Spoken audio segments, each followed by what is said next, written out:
We all have dreams, goals, whether it's a New Year's resolution or getting ready for the summer or whatever. Along with those goals, there's always going to be setbacks, right? Things that slow you down, frustrate you, or maybe even cause you to stop.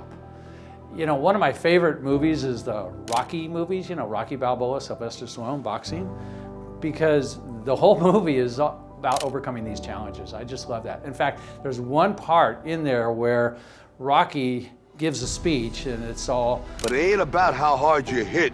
It's about how hard you can get hit and keep moving forward. How much you can take and keep moving forward. That's what winning's about. So I love that little episode in there. I was once a very high-level track and field athlete, competing, training very hard. I'm talking, Olympic trials level. And I was in the national championship at UCLA running the 5,000 meters, 3.1 miles, 12 and a half fun-filled, grueling laps. And competing against 25 of the top runners in the nation. I mean, these boys were serious. They could really run. The race starts out, and 3 laps into it, not so good. I mean, I was ready to quit. It was just went out much faster than I anticipated, and I was in serious trouble. And quitting, wow.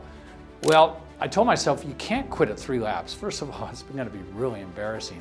Make it to 8, because at least you can have some dignity when you step off the track, and no one will probably notice anyway. So for the next 5 laps, I just struggled with hanging in there, because I knew as I got closer to my 8 laps, I could stop the race.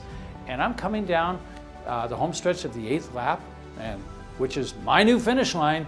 I'm ready to step off the track, and suddenly the pace just slowed down a bit. And you know what? I caught my breath because I was so fit, that's all I needed. And so I was able to go another lap, and then another lap. And before I knew it, we were with 1 lap to go, and everybody was still there. They call that the gun lap. That's my little blonde head right there in the pack there. And you know what? I finished with 8th in the nation. I was seconds out of winning it.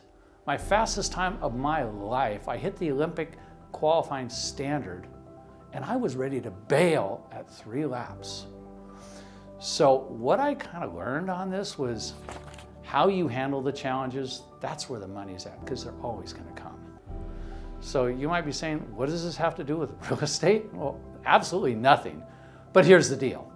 When it comes to assisting you to find your home, the pride of home ownership, whether it's a first-time buyer or move up into your luxury home, I'm going to be right there with you, and I'm never going to quit on you. I'm Tom Lux of Whissel Realty, and who represents you matters.